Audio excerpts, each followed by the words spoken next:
Welcome to episode 10 of the 15-Minute Coffee Podcast with Brandon Salazar, your go-to destination for expert perspectives and valuable insights from the world of business. Today I'm here with Anitha Krishnamurthi, Director of Engineering at American Express. And before I get into the questions, I'd like to thank Mrs. Krishnamurthi for being a guest on the podcast.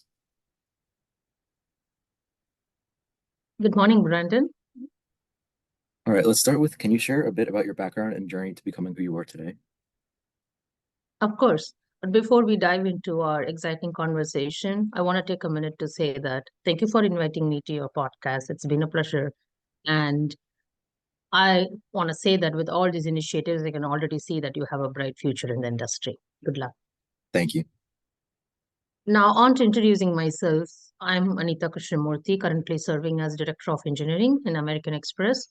And my career journey was an organic growth. Like I have a bachelor's of engineering in computer science discipline and started my career as an engineer, back-end engineer, back in the days coding in Java and worked for multiple financial companies. I was consulting and joined American Express in 2016 as a full-time employee. And Amex really changed the way I look at career growth and helped me to own my career aspirations. It guided me to pursue my career aspirations, and I worked my way up to become a senior engineer, senior engineering manager, and now serving as the director of engineering. Nice. So you mentioned Java. Was that the first language you learned? Yes, interestingly, that's the language I used for my school project in my bachelor's of engineering.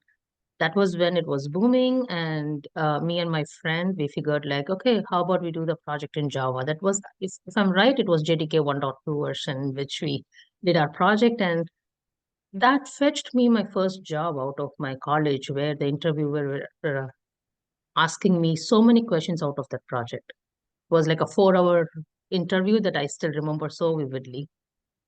Yeah, especially if it's data structures and algorithms, it's not something I typically forget. So I remember taking my first data structures algorithm coding interview. It was for our JP Morgan Code for Good. And not only did I fail it, but I didn't understand anything what I was doing. But specifically, I've never taken any data structures class, so I was kind of fine with that. But it was a good experience. But I remember every single thing about it. So it's a good point you Yeah. highlight remembering that because it's definitely something I remember as well. Right. All right, and let's go with what key advice would you offer to individuals aspiring for success but are feeling uncertain about where to begin? I would say, set your intention first. Intention as what you're aspiring for success to be, and practice curiosity and continuous learning. Live by that day by day, moment by moment. And also start small. Don't try to start big, start small and create an actionable plan that's more realistic for you to achieve, and go by that. Just do it and follow your actionable plan. And before you know it, as days roll by, you will be able to see the progress yourself. I like how you mentioned that you have to start small because starting small may be sometimes misconceived with having small limits, but I think the idea of starting small but having reasonable limits is a very good idea because everyone has limits, and without limits, I think it's just unrealistic setting goals without limits because you're not going to get anywhere. And sometimes setting without having limits, as long as much as it can be annoying, it's definitely good to limit yourself because there's certain things that we need to understand we can't do and can do. So it's Yeah. definitely good to. Yeah, the way I would probably put it is when you say limits, it's about your strength. Know your strength and know your area of strength and focus on that, because it's not going to give you much results if you're going to beat yourself on something which is not natural for you, which does not come out as your strength. Rather, focus on your strength first and try to find that balance. As when should you be working on some things that are needed for the industry, which is not natural for you, and where you should be playing by your strength. Yeah, and definitely even with just statistic, it's backed up by the fact that there's only a certain amount of work you could put into something before it starts becoming inefficient. So you could work on a project for 5 hours, and at that sixth hour, you're just going to start decreasing in efficiency and drive to do it, and among other things that it's just proven that science like it's not possible to keep going every second of the day. Yep. And that goes into this question: how do you approach strategic planning and goal setting to drive long-term success? Okay, we were talking about setting the intentions. So, also for strategic planning, what I would say is as step one, define your vision. be very clear on what is your vision of the strategy that you're putting up together, and then start socializing your vision. Talk about it to people, and people who are involved, involve them in creating a plan. And that will help you to make that vision a reality. And that's what, there's no one way of doing a strategic planning. It differs by your vision, and involve the right people in socializing, discussing about it, having a healthy brainstorming session, and then come up with a plan. And also always remember the phrase that alone you can go fast, but together you can go further. So it's always good to form a team of like-minded people to talk about the vision, socialize it, and then take it to reality. Yeah, I like how you mentioned that with a team you go further. I was actually listening to a podcast slash interview with on Y Combinator yesterday. I don't know if you've heard of Y Combinator. It's a big startup Yes, I do. platform, and they were talking about how it's funny when startup owners come to them with and they'll have a great business person for the startup, but they'll be lacking a software lead for the team. And it's a misconception that they believe that they could get anywhere without a software lead, thinking that they're going to learn the whole topic. So they mentioned like it's like a physics-based startup, and then that person wants to learn all of physics to help his startup, but it's unrealistic. Like back to something setting unrealistic goals and working with a team can help. And setting unrealistic goals like that is just not going to help you. So it's a good point you mentioned. Yeah, yeah. Imagine different people bringing different strengths to the table, and then the solution is going to be the best of all the minds. Yeah. I think you Uh, also asked me about the goal setting to drive long-term success. For goal setting specifically, my suggestion would be to start with following OKR principle. For the uninitiated, OKR is objectives, key results. So start breaking down your goals as objectives and measure them using the key results. Even if you're not able to achieve your goal, this is a very good way for you to see the progress that you have made. yeah, that's a good point. So what strategies do you employ to foster innovation and creativity among your engineering teams? Innovation and creativity, it's not something that just happens on day one because it needs to go through the iteration. When it comes to innovation and creativity, always remember the famous quote that Thomas Edison has said, that before he invented the light bulb, he had said this: I have not failed, I've just found 10,000 ways that won't work. Yeah, So that's exactly how innovation and creativity works. The way we could foster that is to enable the team or the engineers to be creative and encourage them to challenge the status quo, have brainstorming sessions, and it takes time to build that trust and foster that culture within the team.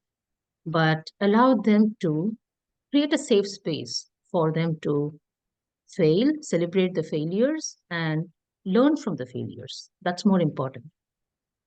yeah, it's a good point because also it's like there's another quote that's like if you ask a fish to climb up a tree, it'll think it's dumb its whole life. So it's Mhm. also finding like what you're good at. So back to like being in teams also, finding what individuals are good at. I feel like that's the most important thing because while I can somewhat code, I came to the conclusion that I'm not going to be full stack engineer or software developer by trade. I'm more of like a creative, innovative thinker. So I like the point that you make with that. And then going to our next question is, in what ways do you foresee AI influencing your industry? Yeah, we got to talk about AI now. Any conversation, any topic in this time of the era, AI comes into the picture, right? Yeah, So I guess talking about AI, I feel like it's a revolutionary moment, like when the internet took over the world few decades ago. We just cannot avoid it, but we need to learn to embrace AI for its face value and see how we can join force with AI to benefit humankind rather than looking at it on the other side, right? Bring it to your side and work along with it to the humankind's favor, because things that I can remember is there were so many things that were impossible tasks which are possible now with AI. So make friends with it. And examples are like AI can be best used to automate some of the repetitive tasks that we are doing, which is going to create time for humankind to become more creative and think about the next evolution or next revolution. So for me, the way I look at AI is always like how it can help me to do my job better. rather than looking at it as something that's going to, like, take away their job, which is the normal norm that the initial fear that people get. Yeah, and I see AI in a way is almost like calculating macros in Excel. It's just a way of automating tasks. As funny as it might sound, it's just a way of automating tasks. And I mentioned this in another podcast, but if you put in garbage input into AI, you're typically not going to get what's an ideal output, like a 9 or 10. So if you input something that's rather like garbage, you're not going to get gold. And that's with anything in life, to be honest. You don't work 1 hour a day and make $5,000. I mean, it's possible, but you don't. You know my point. You don't work a second and then get the same thing for 10 seconds. It's the point that AI is there to help automate, and it's there to help improve, and that's what I've been using it for, and it helps a lot with coding actually. Yeah, yeah. I would like to quote a real life example I heard from one of our friends that he is a digital photographer. And, few years back, when he takes photography of an event, he has to go back home and sit on his desk for hours and hours trying to find the best picture of each person and trying to, bring it all together to put the photography book for the event. But now he uses these AI tools, which helps him to automatically detect the face detection to find the best pose or the person's face, recognizing it better, and it kind of puts it for him together. That's good. That's saving him so much time. But then, what is more important is all the time he saved. How is he going to use that? Yeah. Yeah.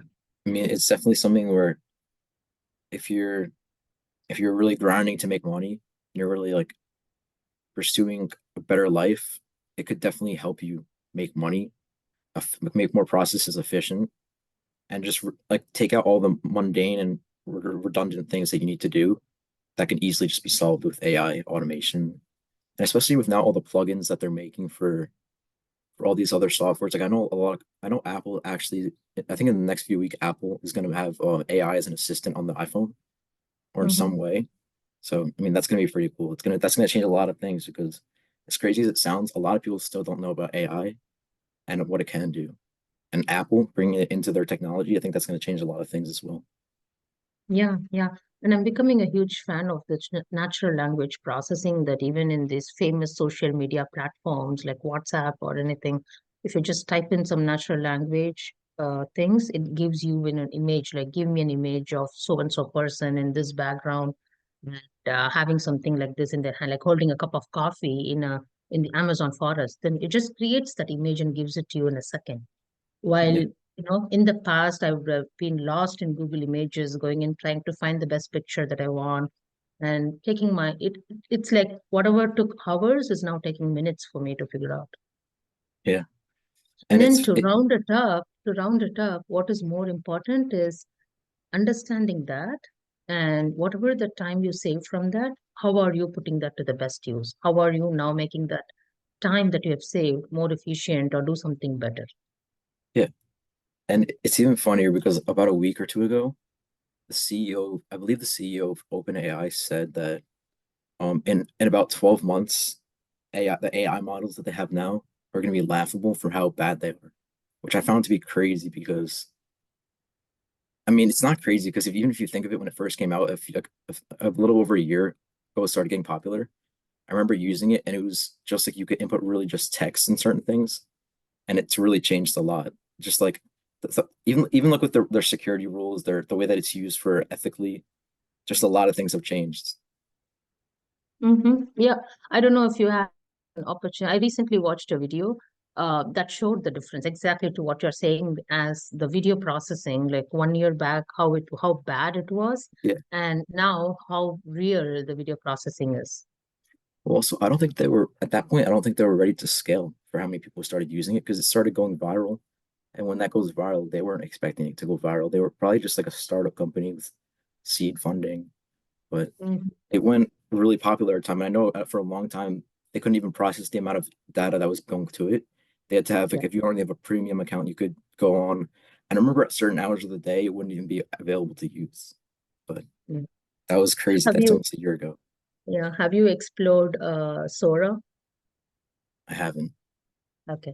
It creates video from the text, and that's what the the video I was talking about, where they show a difference of when you create a video from a text like 1 year back, or the cartoons that we used to see, how there is so much lag and how it's not so realistic. But to now, when you create this video from text using Sora, seems so real and so realistic. Nice. I mean, all these other startup software companies like that are based on AI. It may be looked down upon a little bit, but those are going to be the ones that are changing the future. Those small startup AI companies. So Yeah, I think they're yeah. hated on a little bit by some people because and now every company is an AI startup. And even Y Mhm. Combinator, the like a startup innovation center, they had to make an own section for AI companies because there'd just be too many AI software things that would come in at once and it would take away Mhm. from actual like non-AI companies. But I think that's Yeah, going to be the yeah. things that change the future. Yeah, and that's where you think about your strategic planning, your vision, what's your North Star, and how do you scale your product? Yeah, If you want to turn it into an enterprise, what's more important is where some of the startups get stuck is where they aren't able to scale beyond a certain point. So, how do you plan for the scaling and grow bigger? That strategy is very important with startups. yeah, but definitely. And then with our final question, would you be able to talk about a pivotal moment in your career that has significantly impacted your trajectory? Pivotal moment, I would say that joining American Express, because this is I was consulting before that, so I wasn't like big on career aspirations or want to grow as a leader or anything. I was just doing my day job, and all I had in mind is do it to the best possible way I can.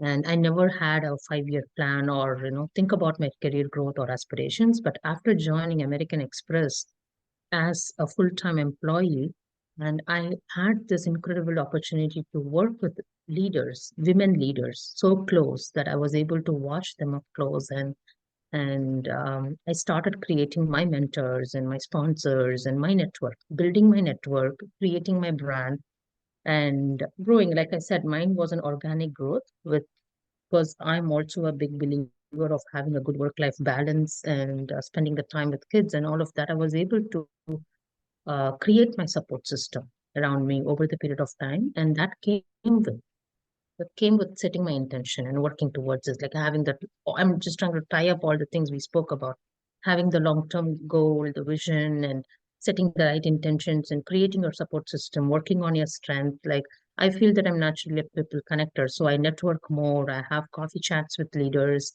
here, there, get to know more things from them. That kind of inspired me to own my career growth, and I guess that's what has brought to me to who I am today. And there's a lot more to go. There's more journey to follow. Yeah, I like the point that you learn from other people. And while I take a lot of things that people say and I analyze them, I like to see that when someone says something, for example, like I remember I was at this networking event, I forget exactly who said it, but they were like unique people are the ones going to be the ones that are changing the world. It's not people who were just everyday people that are going to change the world. You have to you have to want it. You have to want to be different, and being different is not going to be easy. So Yeah, that yeah, really changed me. exactly. And when I say own your career aspiration, own your career growth, it's like you are coming out and being more explicit about this is my path, this is where I want to go, help me. And what happens with that is when leaders are more clear on what you want to be, it makes it easier for them to help you to get to where you want to, right? So there is this phrase as help me to help you. I guess Yeah, most leaders would agree to that. We're going to help our leaders to help us to grow. yeah. I mean, exchanging ideas and knowledge is always something, not always, but it's been something I recently found to be very impactful, especially as someone just starting out in college. It's only wisdom can help at this point. Skills come along a little further along, but wisdom is something that's definitely been impacting me. Mm-hmm. All right, and that wraps up. Thank you for sharing your valuable insights with us. That wraps up episode 10 of the 15-Minute Coffee Podcast with Brandon Salazar. We hope you've enjoyed gaining insights from our guest and exploring the world of business with us. Don't forget to check out the podcast on our social media at the 15-Minute Coffee Podcast, 15-Minute Coffee Podcast on YouTube and Instagram for upcoming episodes. Until next time, stay curious and keep learning.